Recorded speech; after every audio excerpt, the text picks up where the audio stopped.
I hear you perfectly. Can you hear me okay? Perfectly, yeah. Okay, cool. I'll try to sit next to the mic. Um, Good to see you, brother. I'm glad you You remembered too, that we mate. had to talk today. Yeah, yeah. It's funny that it's taken a week or so to get this going. Um, I'm not very organized, or very good at remembering appointments, particularly. So, That's not a bad thing. I think that you're kind of in the flow state all the time, you know. yeah, um, yeah. Just I appreciate that.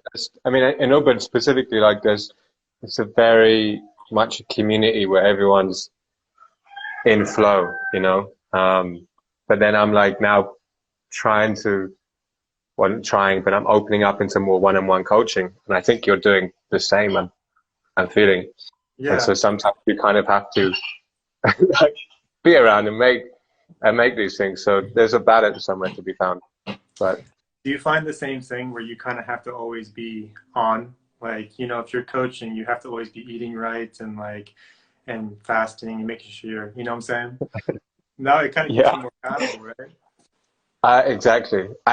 Even felt for like this interview, like that I wanted to be to some level of like low density. You know, I didn't want to be like eating tempeh and rice because the last interview I did 2 days ago, I really felt it. I did an Ashtanga interview with a guy, and it kind of worked out because like I was eating kind of heavy. He kind of eats some meat and stuff sometimes, which is whatever. So the vibe was, but like I want to kind of keep the resonance right because you can really feel it. Like the energy, you can feel the difference. You know. I constantly say that to my followers. I always say how it calcifies your pineal gland when you eat certain heavy foods. It just makes you more dense. It makes you like Yeah. I heard this one quote. It was like eating food brings you back down to earth, But if you Right. don't eat food and you know how to properly fast, I'm not saying to like have an eating disorder, but if you know how to fast properly, then you can be in your spirit mind, you know. But That's yeah. That's a really good point because like that's always the reason why I come out of a fast because I want to be on Earth. You know what I yeah, mean? Like I want to like it depends how you look at it, but we chose to come and incarnate on this planet not to be dancing around in the fifth dimension like all the time. You know what I mean? yeah. And I wonder what you feel about that, or like how you find the balance, or like what your future plan is for that. I think my future plan is to keep digging deep with these fasts, Mm. because I've seen kind of like some kind of portal there, and I feel like wow, like there's something really here, and I almost feel like I'm in a simulation now because this is so perfect. Like I can't believe my life brought about this. And I have a similar past that you do actually. I looked at one of your previous posts, and Mm. kind of like gambler turned health addict. And so Oh, wow. I Huh. have a history in like stock markets and like poker. Yeah. And so Wow, that interesting. that was a very Interesting. roller coaster ride. That's why I felt like I had an attraction to have a talk with you because I feel like I can kind of see a similar frequency, is what I'm trying to say. So I feel like Mm. similar frequencies attract similar frequencies and just kind of connection. Mm. And then we kind of evolve together real quick. And then kind of like I feel like I kind of related to like, you know, asteroids crashing into the Earth and finally building it up to a bigger planet, and then it forms into something that has more purpose. You know what I'm saying? Like every collision has purpose, and I feel like we're still emulating that process of colliding together and profiting off of it, and then going about our journey. Mm. What do you think about that? Yeah, that's an interesting perspective to think about. Two asteroids feels very uh, dense, I suppose. Yeah, I guess so. Um, I yeah, I see where you're coming from. Like, there's a power to merging our consciousness, you know, and then also bouncing ideas off and seeing how that um, goes about. Because I've been called and I've seen a lot of value recently, like in specifically this form of media, in joining and being open to people that are on this same frequency.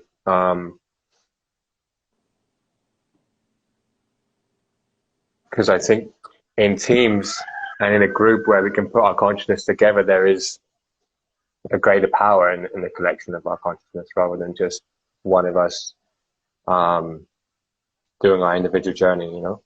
Yeah. I quickly want to give an introduction to anyone on I guess everyone on my page who's tuning in for this interview has gone and checked your page and like knows roughly what you're about. Because I was really excited because I only found you very recently. And I was like, I think you commented on one of my videos or something like this. And I was like, wow, this guy's doing extreme hard dry fast. Almost out of nowhere. I feel like you had some preparation, but it feels like you haven't been on this path for like many years. And I think your motivation, and maybe you want to talk about that quickly, was because you had some illnesses that you wanted to get rid of. But what really blew me away about you, apart from the length and the depth that you've pushed yourself to, was the state of being that you spoke about and that you can feel as you talk about of where you found God, where you found that you feel it, like that state of humbleness, that state of compassion, that state of loving.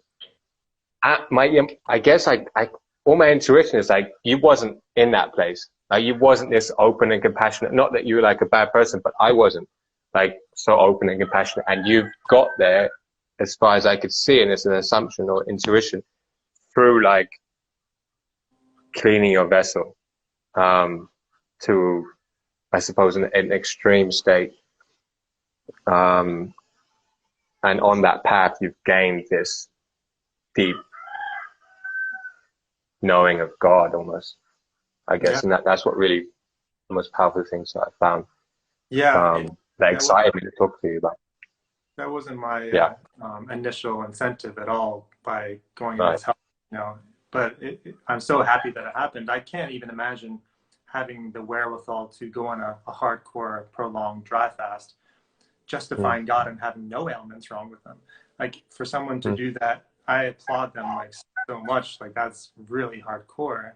As a matter of fact, like I think it's so rare that's why we only mention a few figures in our history that have kind of enlightened the masses. You know, Jesus, Buddha, Muhammad, Moses. They've all done these long fasts. But like that's how rare it is to find someone who's going to go to those levels. And then all of a sudden, what do you know? They're realizing that all of us are one. It's the most sober pathway to become enlightened, because you can obviously do like these cheats and they can kind of take certain substances to see it, but there's no foundation. But you can actually achieve that in a sober mindset. I have a lot more to say about that, but Yeah, I think that's a really great point, because that's why I broke, because, and I think it's okay to break, like to go in, to break and then go back, because every time I go back into like more dense foods, after seeing the state that I was in for that small amount of time, then you can keep going back in again and going back in again. Like you get that difference in the comparison. And also like the dense food affects you more deeply each time. I feel like every time I go back, I notice a difference more, or I notice the inflammation more, even just physical. But yeah, having the only motivation being to find God and never having actually experienced that fully, it's kind of hard. Yeah. Yeah, because the parasites or whatever consciousness in there that wants you to eat, they're really smart. You said this actually in one of your videos. You said you didn't want to call them smart, but I think they are smart, or something, or maybe it's us playing tricks on ourselves or something. Because like I'm so motivated to go into this fast, I'm feeling really great, and then suddenly day 5 comes along, and I'm like, oh, I'll find all these other reasons why. Oh, I can just be raw vegan and just have fruit, and I'm going to be pretty close to God, and it's like it's fine, you know. And then it will then I'll start and descend, and then everything else. Eventually, you're on tempeh and rice again. See, once you have a little bit of taste of it, it's like a slippery slope, right? Exactly. And I think there's just so many barriers to kind of come across when you're fasting. One of which being the parasites. They manipulate your mind during the process, the Mm, bacteria, the fungus. There's so many things that want to stay inside you. And then you have to transition to different adaptations of the body. You have to transition to different hydration methods, you know, and to eventually become a breatharian, which I haven't gotten to that point yet. But I think that this next fast will give me more of like a microscope into that lifestyle and trusting it completely.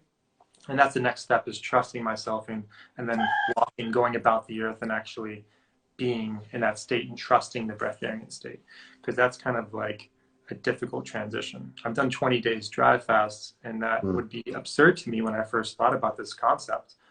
But now I'm going for 27, you know, it's just like, and I kind of see this kind of unfolding to be like, okay, here we go. I'm actually going to go for the 40 days that I never thought I would go for. And I'm just speaking to people around me in my life, and there's nobody I can really relate to. I'm just kind of dropping these gems that you and I are talking about, and they're like blown away as if they never even thought of these concepts. And I'm Mm. like, yeah, like as a matter of fact, this is all that matters, is like to become into yourself and have this self inquiry where you actually know yourself completely, and you're getting to know God at the same time, right? So if Mm. people chase money day in and day out, before they know it, they're 80 years old and in poor health. They're like, oh shit, I just messed up there. Like, health is wealth. How did I not know that? You know? Right. And it's just, there's this one guy that just posted something really, really good, actually. I forget his name. It was Esso the God. He kind of linked Yeah. some other post.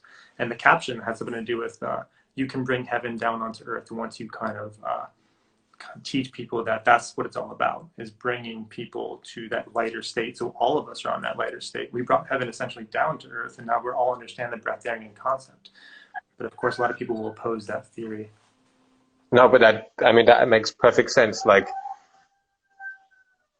you're just bringing that frequency in, and you're cleaning yourself to bring in that frequency, or you're embodying that frequency, you're vibrating that frequency. And just by being that frequency, then that's just has an effect on and the immediate surroundings. Or as Jerome, who's on here, he said to me, it creates a ripple, and you don't have any idea how long that ripple can travel. So we're literally bringing that frequency, and that, yeah, it's perfect, because I resonate a lot with like Palladian channelings and stuff, and they really talk about that there, where our mission here on this planet, if you choose to feel into this perspective, is just to be bearers of light, or be bearers of frequency. So taking ourselves to this place through fasting, or there's other ways, I think, but just so that we're vibrating so much, and then heaven comes eventually when there's a threshold, and everything is, you know. I think that's beautifully said. Yeah, I think that people are constantly searching for the purpose of life, and there's a reason why you can't answer that question. Is because it's just all you have to do is just hold, you know, the love within you, hold that frequency, and then the rest of it kind of unfolds, you know, because it's already been solved, in my opinion. My theory, at least, is, you know, we are just one creation of God. You know, everything is made of love. So this has already been like solved for us. It's just up to us to just throw away these dependencies and wants and just enjoy it, you know, enjoy this life that we were given. And then we find our way back to the source eventually, back to the original manifestation. The mind fuck is that we all live within time, and that's when it can kind of mess with us, mess with our mind. We all live within time, and that's when it messes with our mind. Should be on a t-shirt. But yeah, so it's kind of like, it's hard to really kind of conceptualize that the past, present, and future are all at the same time, you know. And then like so what was my question for you, is like, what did you feel when you first kind of got that light bulb above your head, when you were kind of when you first saw like more intense clarity, when you're starting to detox and you started to see that there's something there, and you kind of had new purpose in life, you know, your poker ambitions, now you came to this other lifestyle. So how did you, what was the realization that kind of kickstarted the new Henry? mm, mm. Was it the fact that you didn't have to be dependent on the money as much?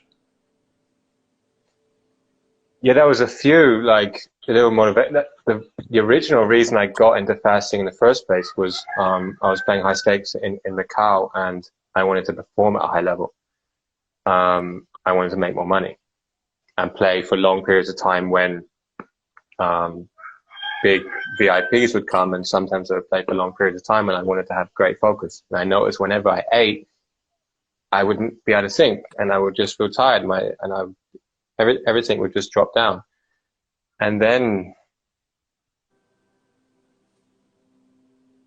I'm not sure exactly like when the motivation came for it to be where I was more loving. I think it's when I came to Ubud, because I was fasting, but I was eating cooked food, so I still had like a heavy vibration, and I was trying to figure out a way to like being a more loving vibration because I just felt something was off.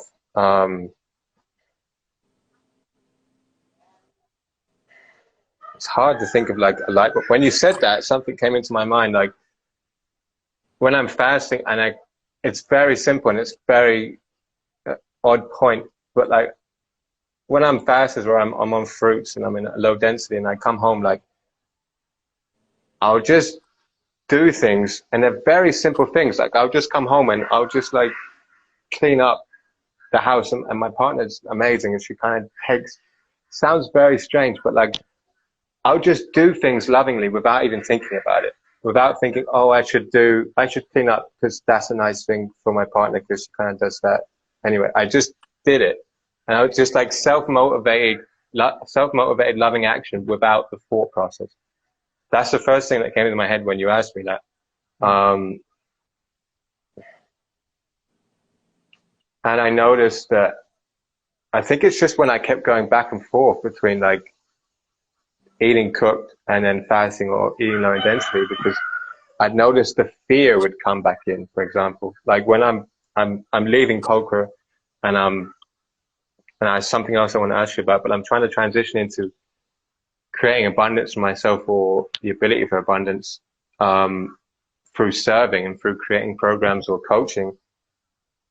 And whenever I eat, I feel like I get fearful, or I have self-worth issues, or I have issues where it's like, no, just stick to poker and blah blah blah. You need, like, fear comes in. And when I fast, there's no fear. And yeah, here's another idea just popped in my head. Like I could be on a fast and I'm like 4 or 5 days in and I feel like pretty exhausted. And normally if I'm feeling kind of exhausted and I'm on cooked food and like I'm in the street and someone smiles at me, like it'll be kind of an effort for me to smile back if I'm kind of just feeling like a little bit like I'm just feeling really drained and exhausted. I'm like, it's not necessarily a natural smile. But I went to the laundry to hand these are random examples that are coming in, but I'm just sharing them. I went to the laundry to give my laundry, and I was exhausted on like day 4, day 5. And the woman smiled at me, and I just noticed that I just was exhausted, and I felt kind of weak, but a loving vibration just came through me, and I just like naturally smiled, and I really felt it. So it's these like tiny little moments where I'm realizing like, okay, this is why. And just noticing that difference between juicing or being on low density or fasting compared to when I fasted before, which was intermittent 23-hour daily fasting, but I was on cooked foods, and it was like the warrior diet. And there's a big difference because I was trying to get things done. And in this mode, I'm not trying to get anything done, but what needs doing just comes through. I don't know if that really made sense. Yeah, no, I completely. It's funny. I like the way you talk. You kind of you're always kind of looking at your heart, you know. And I'm like, it'll take 10 seconds. I feel like Hasna talks like that too. She like always. Yeah. I know you got a massage from her recently. Yeah. We've been kind of sharing wisdom back and forth, and she takes them up as well. I'm learning from you guys to be more patient with my thoughts. But But yeah, I think that you're already in paradise. So if you did any form of fasting, you're already immersed into nature. It's kind of like, oh, well, you're already being like, God's looking at you Mm. everywhere you are. Some people exist in cement paradise where it's just like so much cement around you. All you can do is see nature in your neighbor's eyes, you know. I actually make fun of my brother and myself because I'm realizing how bad my fake smile is when I'm passing a stranger. So I'll look at him, I'm like, dude, your fake smile is way worse than mine. And I think we can all like relate to that because when you get an authentic smile to that laundry person, it's like, wow, Right. that was genuine joy right there. You know, like I'm actually trying Right. to transfer that energy to them. And that's like the most recent concept that I'm actually just coming into. So I think that's a huge part about transitioning into the later stages of the fast is acknowledging that your energy sources aren't going to be what they once were. That you can like I'm sure you've experienced, but staring into the sun gazing, or grounding and breath. They're Mm. actually like the primary focuses of energy, like during your breathtaking state. And you would never Mm. think that because it's so really just switches. And so I'll feel like I'm being electrocuted sometimes. I have so much energy from grounding. Wow. Yeah. Yeah. And so, but yeah, no, I'll leave it there. That's um, yeah, that's a really good point. When you're in that fasted state, you really notice that energy to a whole nother degree. You notice the sun. You notice like the nature of the breath work that I was doing like had to change, and it is changing now. Like when I first got into breath work, I would do Wim Hof and like mouth breathing, and I was like just looking to get high. You know, that's Yeah. really what I was looking to get high and like try to wake myself up because like I But now would you eat get high. late and Now you get high with snorting urine, right? right. I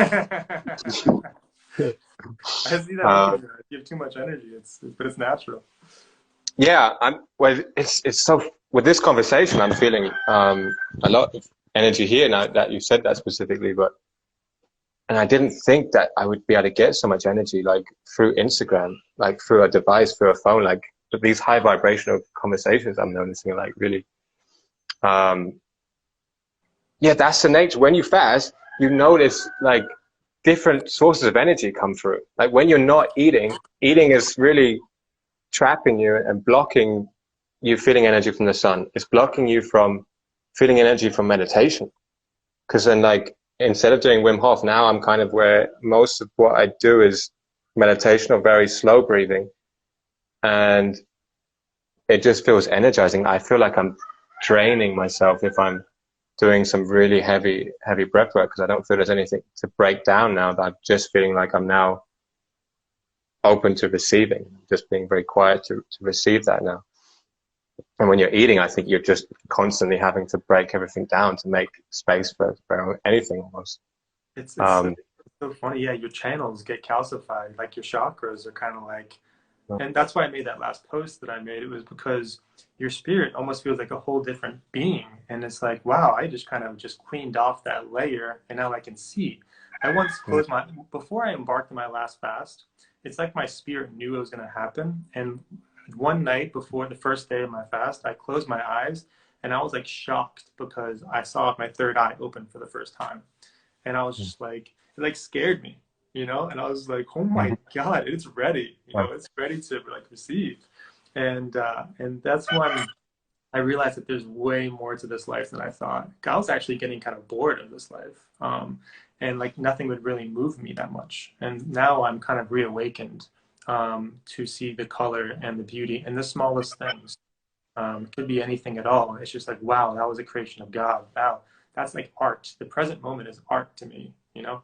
yeah, yeah, Uh, but yeah, so I can keep going. Like I'll digress forever if I don't stop. um, yeah. There's like I'm trying to. There's a few things that are coming in that I want to try to get answers from you, but also letting you go is really great. Um, so yeah, what I wanted to find because you spoke about like you're moving into a dry fast now, and you kind of want to see how but trusting that process, or trusting that. And you also mentioned that, like, going up into this dry fast and this godlike state, like, well, I guess my question is, like, what's your new motivation for going into 27 days again? I'm guessing this is like more of a spiritual inquiry, and I think we can both relate. And anyone who's fasted now, is just that joy, you know, because I know exactly what you're talking about. You've probably done it, the earthly pleasures as a gambler, and Yeah. as drugs and women and stuff. They get old after a while, and then you find this godlike state, and then a blade of grass is like epic, just an epic, beautiful thing. So what is your motivation like going into this fast now, and like what do you see as being like your future in this? Like, do you see the ability of you being able to like be in a dry fast state all the time and have this like godlike perception and embodiment, but also getting to a point where without eating or without taking on lower density things, you're also able to feel grounded and connected into the world? Yeah. You know? I think that, you know, the previous fast blew me away, mind blown. And I was thinking, wow, there's so many different things that I'm capable of doing now. And I think people are going to be completely baffled when I really believe that certain things aren't really being manifested here in this day and age. And I think that they're very much possible. So I'm kind of continuing that book. I'm writing a book of my life, figuratively. And now I'm continuing the chapters because I had to refeed because I didn't trust the process to completely transition to breatharian. And I was just tapping into some really good energy sources. So I'm kind of continuing that download. You know, I'm downloading constant wisdom without even reading books. I'm just kind of meditating, and God's just being near God is kind of just giving me this knowledge. So, so I think that we're all just like baby manifestors. You know, like we're kind of like, I know people are not going to like me to say this out loud, but we're kind of like baby gods, you know, because God, we are the children of God. So we're just kind of, you know, taking off our little swimmies and learning how to manifest like you, God, you know. So if I can manifest like you, then I'm kind of, and the more aware you become, the more open that spiritual gift becomes, in my opinion.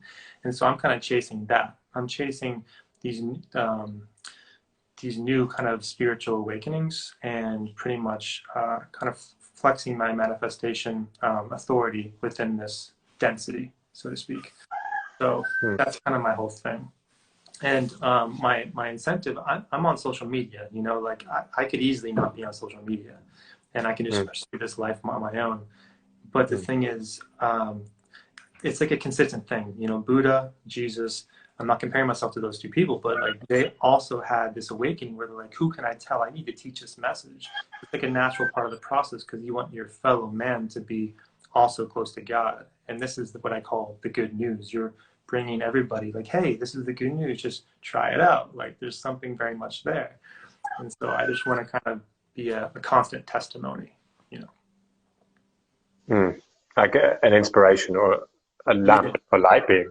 Yeah, exactly. Just kind of like being an example, you know. And I'm constantly challenging my competitive nature too, because I don't want to like I think this resonated with you. You said once one of us levels up, we all level up.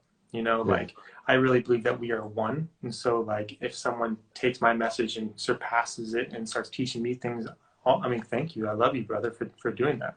So we're all one. There's no competitive nature to it, you know. And because you can't really monetize that. That's the beautiful thing. This requires nothing at all. No food, no water. As a matter of fact, you don't even need shelter. You want to be outside. Right. Right.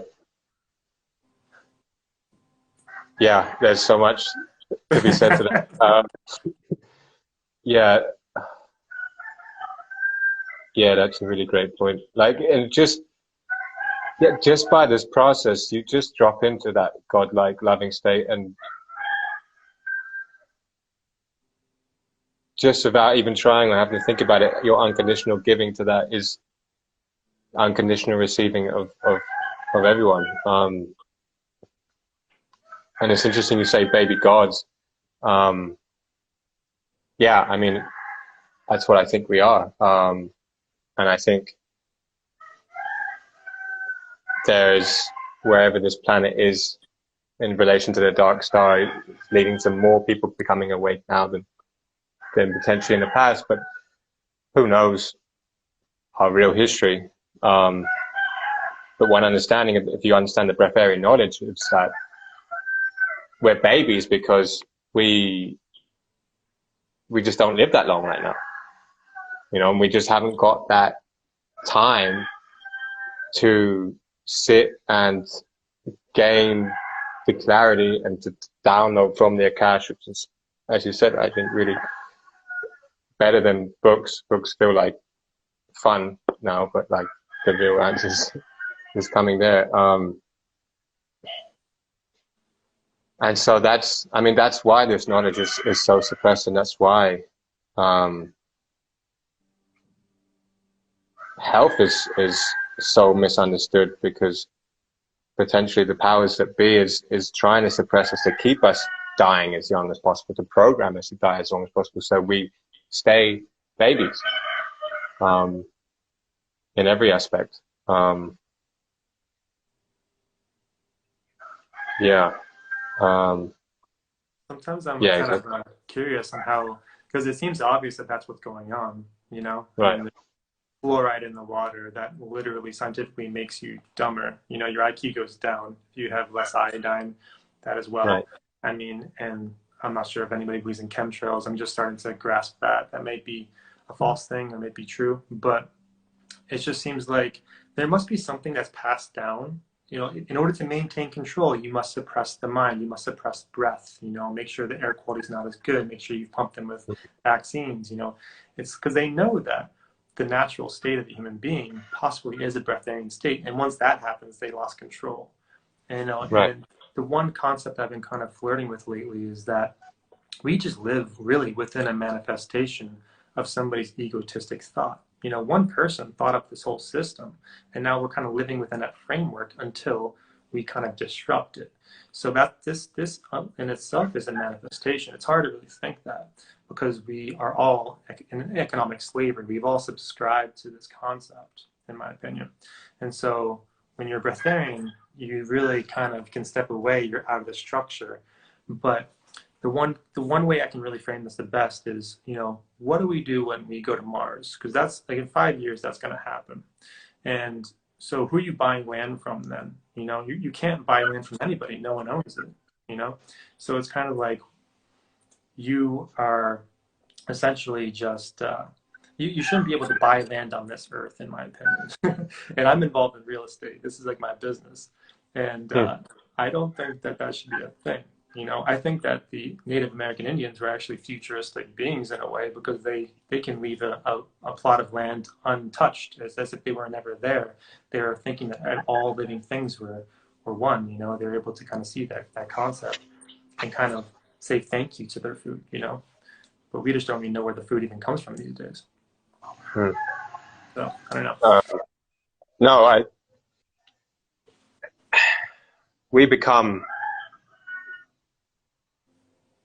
like the idea that there's one egotistical idea that has manifested this entire reality.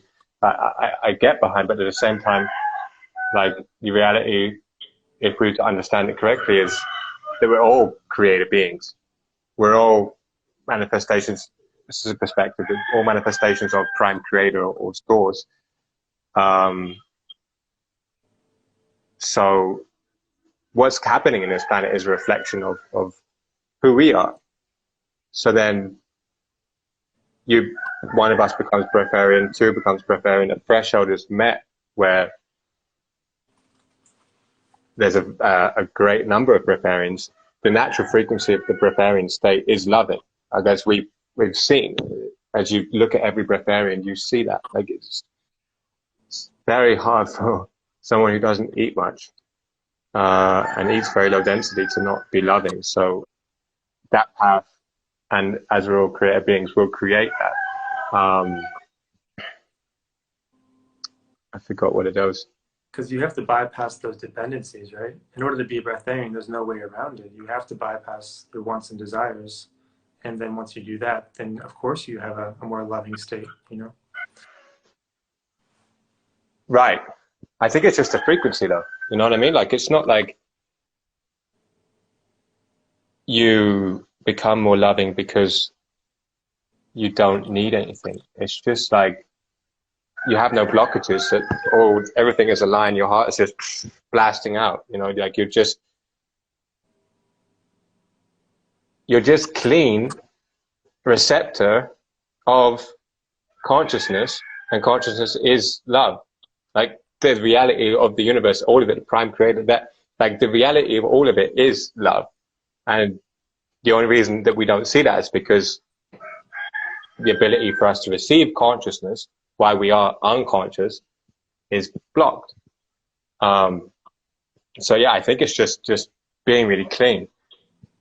But then I get confused when I see like these, I don't know, gurus or Buddha. Yeah, that's an interesting thing to think about. Like Buddha, like went on that path, but then you look at like Buddha as he's been depicted, and he has like a huge gut.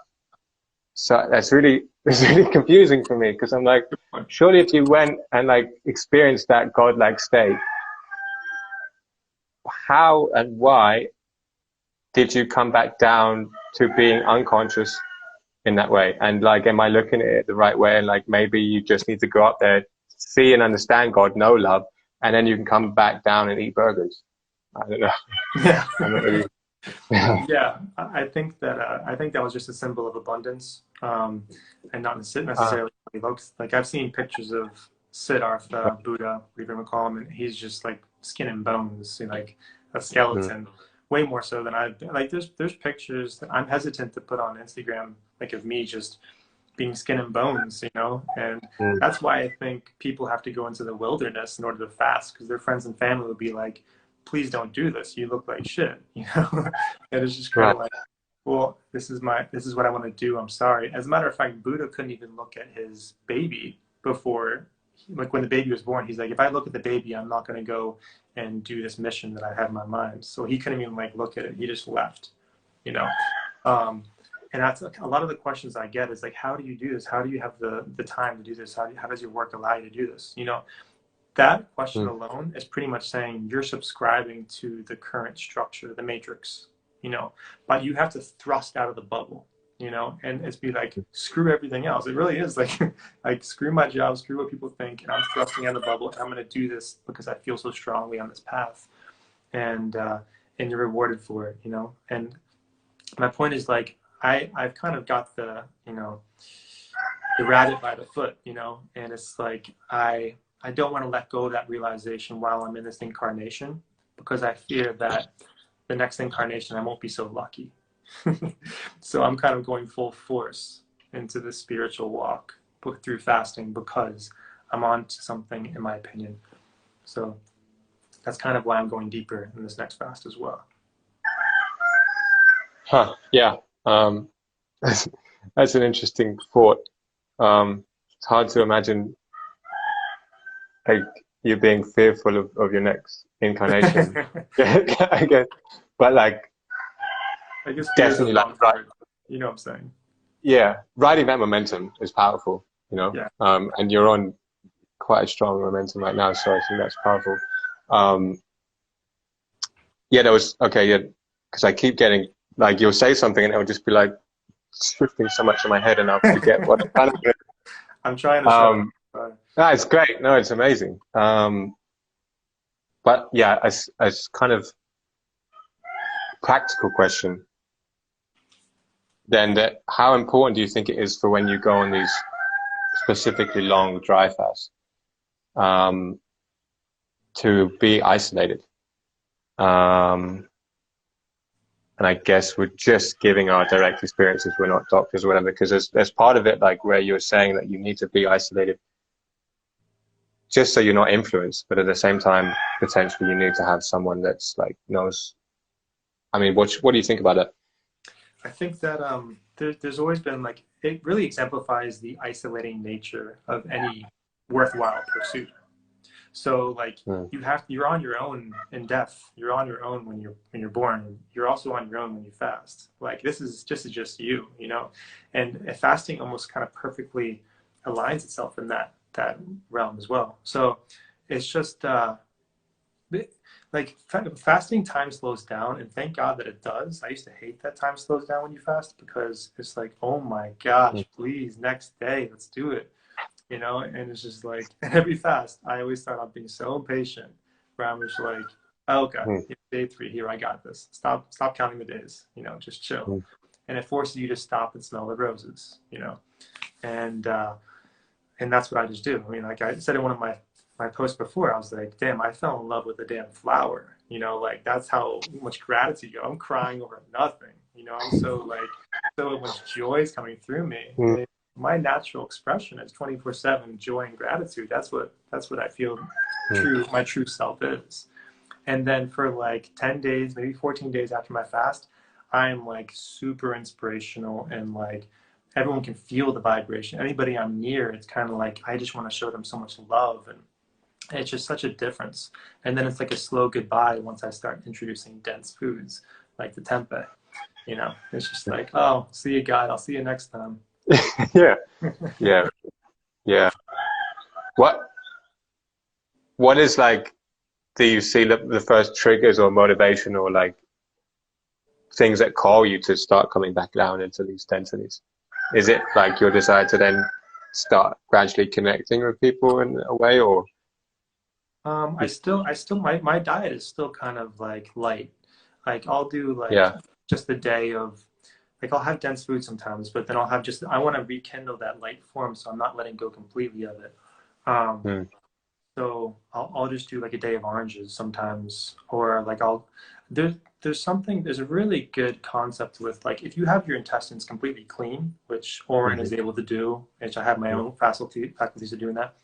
Your body now is able to heal, and that's when the spirit form is able to be unveiled, in my opinion. So there's just something magical that happens when the intestines are truly clean, and mm, then staying in that state. And you have to kind of go long enough to start detach from the dependencies and then transition your energy sources to, you know, the sun and your breath.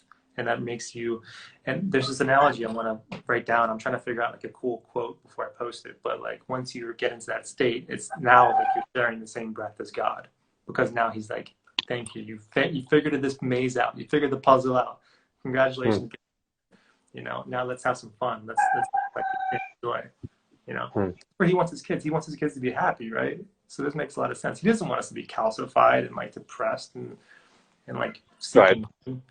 So it's supposed to be a joyous journey. Yeah.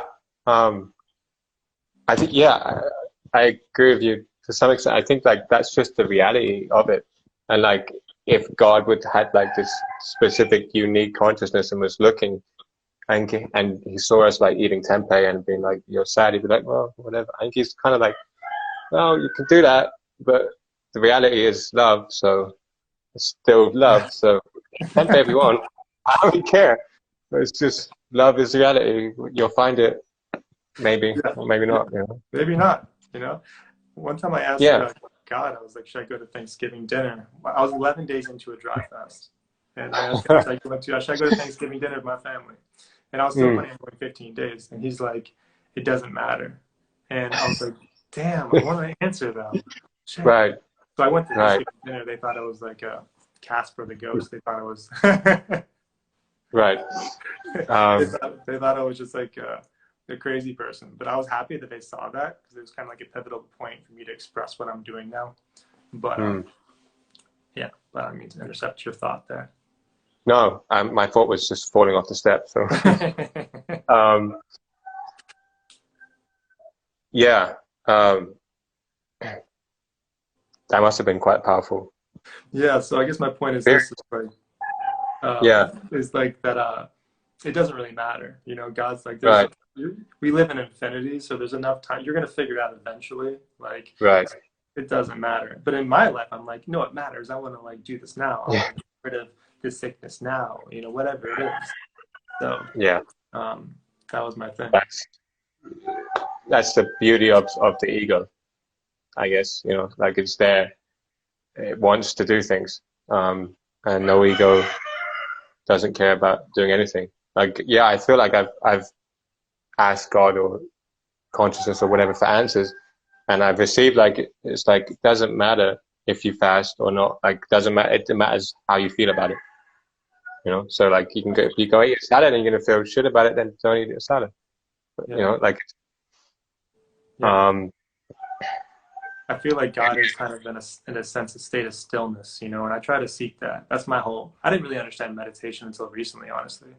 And that's kind of my things. I'm seeking stillness and emptiness, you know, in a positive way, where I'm like, I have no wants, I have no desires, and let me be still, because God is still and needing of nothing as well. And so sometimes it's hard for me to get to that point. And now I kind of create a parallel to the people that can't fall asleep at night, because those are people that are bad at meditating, because they right. are constantly being attached to their problems. They don't even understand the concept of casting their problems away, you know? Right.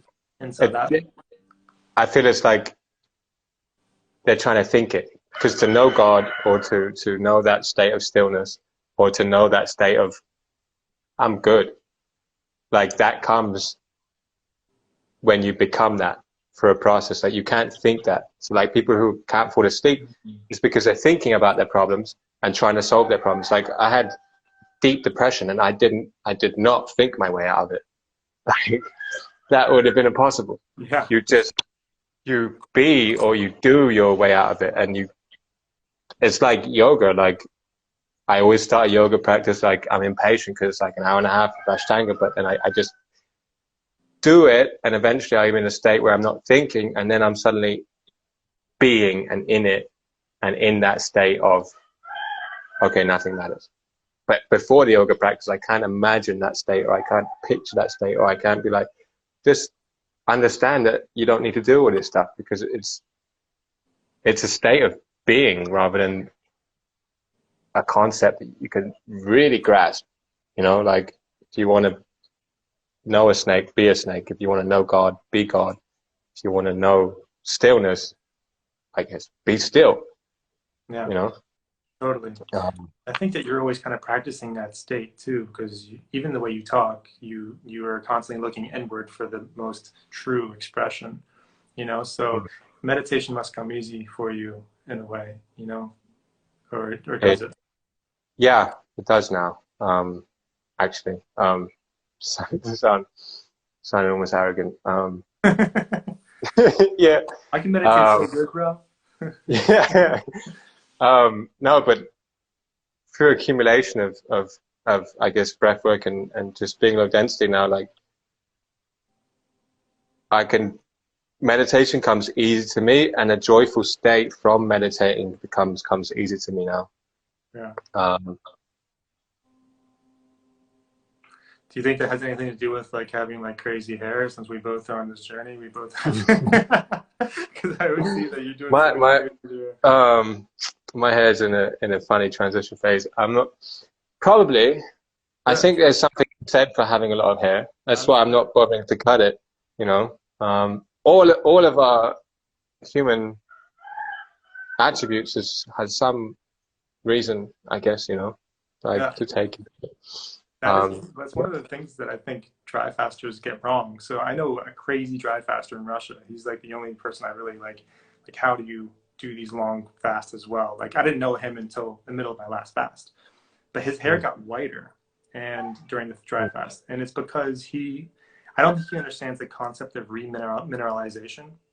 And so the hair is really just an extension of minerals that your body can pull from and grasp and fill with your organs if needed. You know, it's another survival mechanism.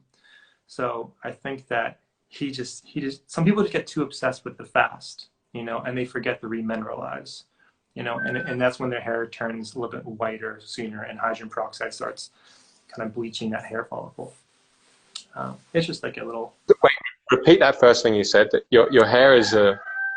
Your How did hair, you put it? in my opinion, when you see luscious black hair, long black hair in Yeah, a female, you think, wow, healthy hair, shiny, yeah, vibrant. But in right. reality, that's kind of like a very mineral-rich hair. It's a body that's so rich in minerals that it starts storing the minerals in the hair. You know, that's why it's just like living Right. extensions. You know, but once they start kind of becoming duller or lighter in color, that means that the minerals in the body, it's pretty much telling you there's not as much minerals in your body. Please change that. And so what you're saying is that I guess you're talking about Sat Marga, right? Yes. Yeah. Yeah. Well, I found him through you, like so. Oh, But he's crazy. I think you mentioned him somewhere or whatever. Um, so, but what you're saying is he dry fasts for long periods of time, and then he doesn't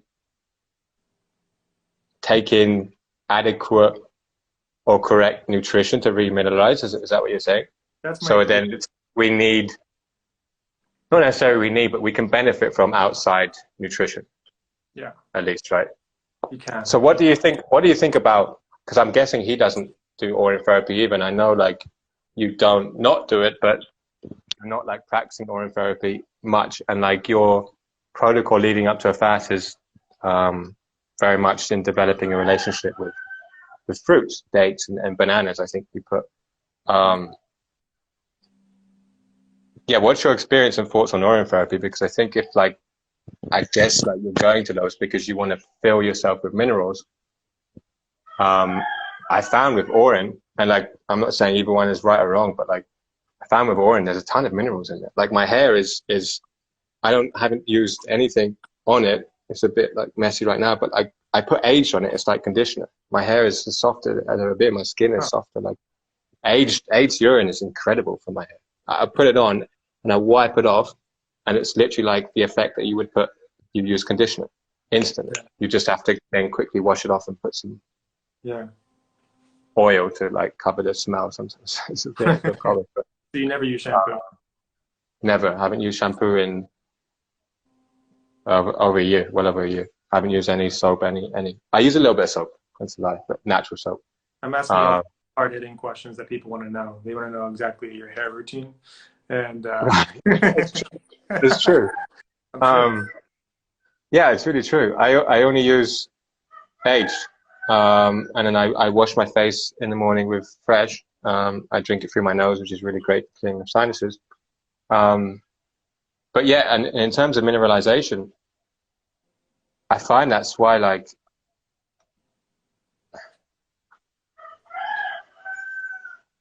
people have like Chris Manley, you probably know a little bit about, have gone through such a transition so cleanly into breatharianism because of the minerals that you can get from Orin. And so when you are like water fasting, you're losing, you're washing out your minerals. Or when you're potentially dry fasting, potentially it's similar.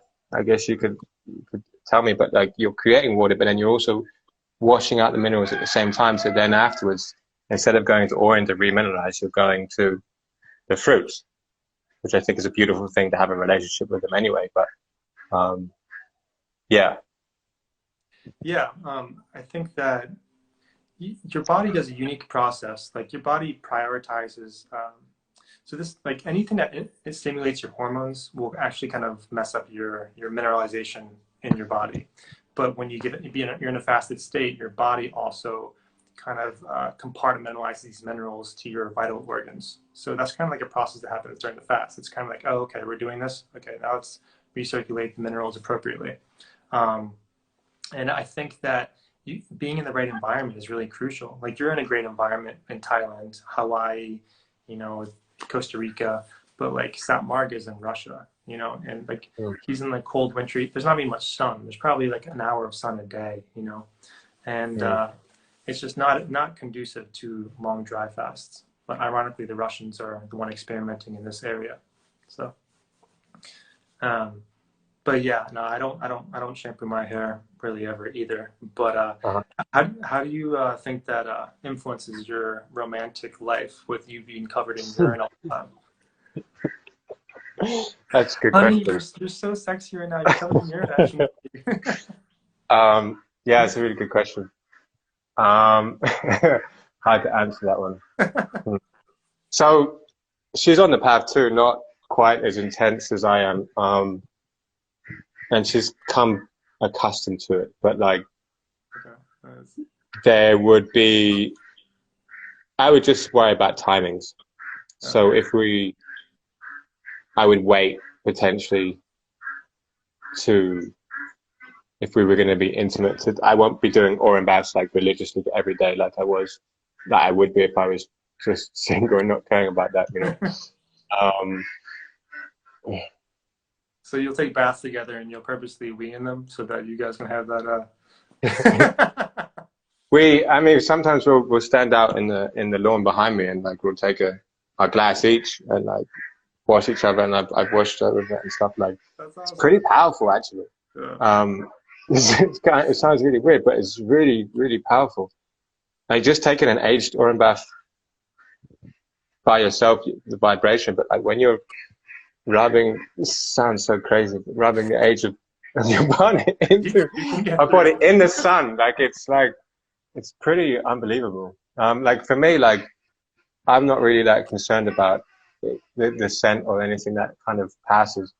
And she's fine about it, but it's a trick. You get a small glass, you rub it on, and then you go and have a cold shower, get it off, and you use some soap. Like it's kind of the only reason why I use soap. I just let it dry off.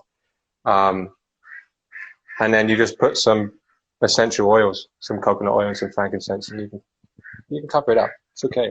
I'm new to this concept, and if my attempts at dry fasting didn't work to cure my sicknesses, I'd probably go right to Orin therapy. But I have to say, like, how do you get past, like, so there's filtration that happens in the urine, you know, and you're re-ingesting that, and so your body has to refilter it again. Let's see your smile. That's my partner. That's my partner there. It's Orin foreplay. She's coming right now. She's like, I'm attracted to his urine. Like, that's how it works. I mean, yeah. Our first date, we said two things to each other that would probably freak each other out. So I said, just tell me something that might freak me out, like about you. And she's like, oh, I put menstrual blood in my face. Like I do menstrual blood mask. I'm like, okay, I don't really care. I was like, that's pretty cool. And I was like, and I told her, well, I drink my Orin every day. And she's like, oh, okay. So we literally the first date, we just put it out there. She's like, shut up and kiss me. Yeah, yeah. And it was pretty amazing relationship from that point. So yeah, I have to. I'm single now, and when I go on dates, like it's hard for me to not talk about fasting, you know, because I'm right. Thing. And so if I tell people that I've dry fasted, I kind of don't even want to tell them the amount of days, because then they're like, oh shit, this guy's crazy, you know, like it just. It's really, really hard to conceptualize why anybody would even go without food or water. So, and then telling them that I've done more than the world record is kind of like, yeah, you're fucking crazy. and right. they have a choice to either kind of stay with me or, you know, or leave. But so I guess it depends really what you're looking for there, because the day that you find that person's like, wow, and she's just exploding because she thinks that's so epic, then, but if you just want like, seems like they're gathering in Thailand, like all the health weirdos that I need to be near in order to find. Bali. Okay, cool. Yeah, but Thailand probably is good too. Koh Phangan, I think there's a conscious community, but yeah, here. I mean, I came here to find. That wasn't really why I came here. Actually, I remember I came to Ubud for the first time in my life, and I was like, I'm just gonna go to Ubud without trying in any way or form to pursue women at all. My whole life has always been indirectly or directly a pursuit of women. So actually, the first reason I came here was to not do that. But then I got here, and I was like, wow, this is actually where I'm probably going to find the perfect partner, because it was difficult for me to even find like a partner that was vegan, you know, outside of here. You're being probably more authentically yourself by not pursuing women. You're like, I'm going to live for myself now. And I think that's also a challenge for men, you know, because that shows that they've overcame that dependency on chasing or a lustful desire. I know so many friends that are just, their whole life is manhandled by their lust for women. You know, it's just like they can't even go out without thinking about it. I'm like, can we have a conversation? Like, I'm actually not wanting to go out with you anymore, you know? And it's just, it'll control their lives, and they won't essentially be authentic because of that. 100%. that was me for many years, many years. Like it's our society is really set up like that. I was probably an extreme case of that, but yeah, like my main motivation for going out was for that. So that's specifically why I was like, just stop and like see what happens. And I spent a month here, and it was amazing. And then obviously when you're in that vibration where you don't need anything, then you become much more attractive even, and you find something. But I can see a direct like difference. I can see a difference in you between like the first time you started posting when you went to Bali and now. Like you seem, your eyes cleared up, your skin is clear, like you seem like more of a light being. And then at first you seemed like a man that was like kind of overwhelmed with desire of like different things, you know. You just look different, you know. I'd say you kind of got younger and kind of like more healthy looking, I say. I really appreciate that. But yeah, I mean, that's no cooked food. I was even smoking cigarettes, no weed. Yoga's, I'm just starting to get into yoga and actually finding like Ashtanga is like an incredible detoxification process by itself. And then I was doing a ton of breath work, like a lot of breath work, and that really like that was the first thing that brought me into like joy of the present moment and joy of my heart and just being in nature when I got here. And that came first, and then a really beautiful, harmonious, loving relationship came after that was, and then I was no longer being pulled into these pursuits of sex almost. And so all of those things played a part. Where do you live right now? You're in the States? Yeah, I'm in the States. I'm in a place called Charleston, South Carolina. Okay. Like because there's really something powerful about conscious communities too.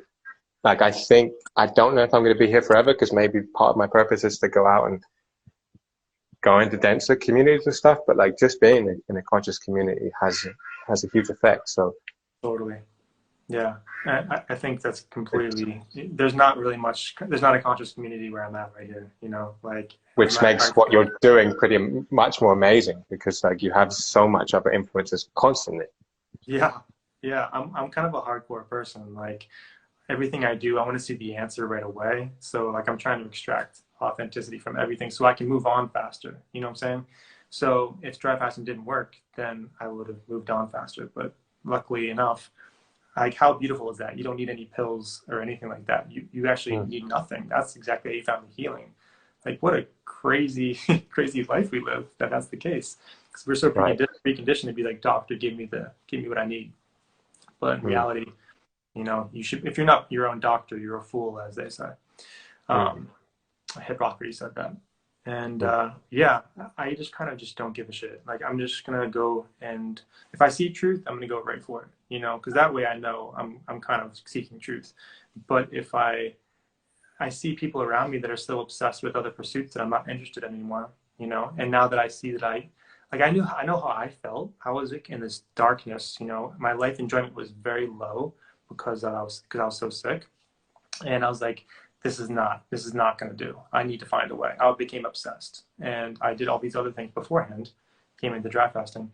Long story short is that I want to share this information with other people because they're also suffering and they're also desperate, you know, and in my kind of vision, I feel like they're essentially going to find a relationship with God like during that process. So like they might end up trying to heal themselves, but ironically enough, achieving their natural state again is actually what they're seeking all along, you know, because in your light state, disease can occur, you know, so you're going to be in a higher consciousness where you're naturally supposed to be. So people, like you said, you're fasting before poker to get in a higher state of mind, so you're more focused. So people experience temporary blips of their natural state instead of just staying in there constantly, you know, just kind of constantly just ascending. You know, and that's, I think, where we should be doing, you know, and I'm trying to figure that out myself right now, and then I'm going to share the information with the world if I can, if they're willing to listen. But we'll see. Yeah, that's beautiful. And there was something that came I wanted to ask you, but I also want to jump on because we're getting a lot of comments. Yeah, it's a busy live, but or just comment this, that something I found really, I really admired when you mentioned that you wanted to share this understanding of health as a gift, you know, and that's something that I've gone back and forth with, because well, it's not even like back and forth, because when I'm in a higher state, what just comes through, what feels right. Like, you know, in meditation, I'm just like, oh, it just has to be for free. But at the same time, it's like, the other part of me is like, yeah, but I still need like money. I still have like debts that I've got to pay off. I've still got like, I still need money to survive. But then God's like, no, just give it for free, and it's fine. So I really admired that, and about you, and then you're planning to like stay in real estate, and hopefully that will work out for you. Thanks. And so that you can just continue to give that for free. And I was wondering if you still had that perspective, because like, or what you thought about that. That's a good question. You know, my initial perception was, I'm going to play the game, the Matrix, so that I can acquire financial stability, and then offer these kind of pursuits, these fascinating pursuits for free. You know, so people are always asking me, can I please pay you? They just can't understand that something would be free. You know, that's how brainwashed we all are. So essentially, I'm kind of like, why would you do it just because you want to do it? Like, yeah. But I realize how short life is, and that we live in infinity. I know it sounds crazy to say that, so why not help my fellow brother or sister out? You know. Well, it's also the most selfish thing you can do, because like when you really understand it, it's like what Buddha said. I'm just cutting quickly. Or Dalai Lama said, selfless giving is like selflessness. Like the greatest joy comes from giving, which is that literally is another reality like love. You're never going to feel better with it compared to having 1 million or helping 1 million. Like, you're never going to feel better, you know. So that's such a good point you just made, because I think the definition of selfishness completely changes as you detox. You know, you're just like, oh, I'm being selfish for competitive reasons, and then I'm being selfish for service to others. You know, right. So selfish is actually being selfless. Right. But yeah, now I'm forced to pick a charity, you know, to have people just invest into, and I'm trying to find a good one that I want to see how big I can get it. You know, I want to see how much money I can accrue for a certain random charity. Wow. Yeah, but yeah, I'm Okay. happy that. So, what are you kind of guiding clients with? Before we kind of wrap it up, I just want to know what you're offering for clients. I'm still kind of finding that. Like, I'm working on a program right now that's breathwork and Orin therapy, and finding rituals to kind of structure your day. It's basically like an instruction or a guide or a 6-week course of my experience, going from how I got myself through breathwork, through urine therapy, through holistic health, and through that process going into my heart, how I did that, and kind of condensing that into a course. So how I went from depression, anxiety, grasping to where I am now, and trying to create a course that's accessible for everyone, but also in a way that can mean I don't have to play poker anymore, because then the more I can do that, but then I'm like having these struggles, because like then I'll go and think about business or marketing and sales, and I'll do that for like a day, and then I'm suddenly like, I don't want this vibration. I don't want that vibration. But like, and I'm like telling myself, yeah, but it's good because you can get more people, then you can have more money, and then like you can work more on this, and then you don't have to do poker. But then like, that vibration is just really messing with me. So I'm working on this 6-week alchemy, breathwork, Orin therapy, cheat codes course to heal anxiety, feel more energy, feel more content, feel more peace of mind. And probably the way I'm going to just do it is just be donation based. Here's a recommended donation, but like, send me whatever you feel that you want to give, or whatever you feel or can, and I'll give it. But you just have to heartfelt request it, and I'll send it out, because what will feel most satisfying is I can give it out to anyone, but I'm still stuck in the paradigm that I need some money or something. So Yeah, that's where I'm at. that's beautiful, man. Thank you for explaining that. I was always wondering, and I might actually take the damn course as well. I feel like there is a reality where I kind of throw it all away as well. So even like the real estate. So I kind of want to have a clean slate where I have nothing at all, and that is a possibility. But in the meantime, I think that there's only a couple breatharians, maybe even one that I know of on this earth right now. So kind of pivoting to this alternative lifestyle is very kind of, there's a lot of friction. There's a lot of barriers to kind of doing that because you can't really go many places where, you can't just wander around, and you can't just, it's more difficult these days. So I understand Wow. people because like, so you're paying rent right now, right? Yeah. Yeah. So I mean, if you didn't have Right. anything, so Right. I see what you mean by throwing everything away, literally. Yeah, Just, yeah, I'm, yeah. You're going to be a constant moocher. You just kind of find people that. right. And maybe So we don't have to. And maybe maybe there's something to be said from not like just jumping out of the system totally and like keeping one foot in.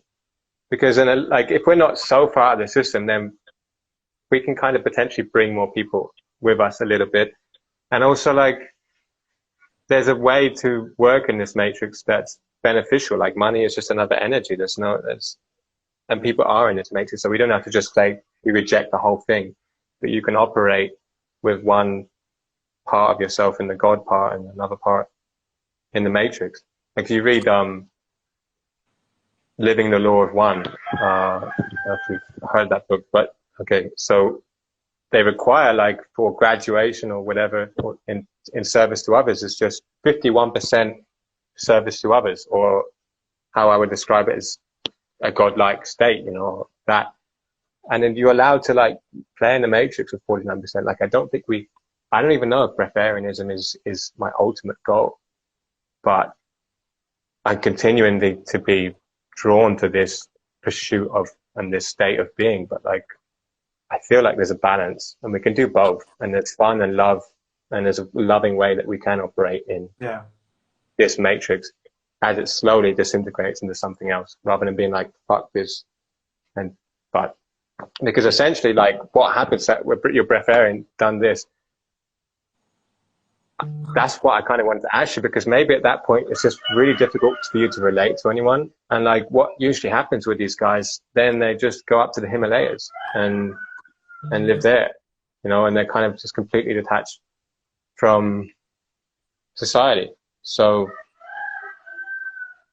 I don't know, maybe use Jesus as an example.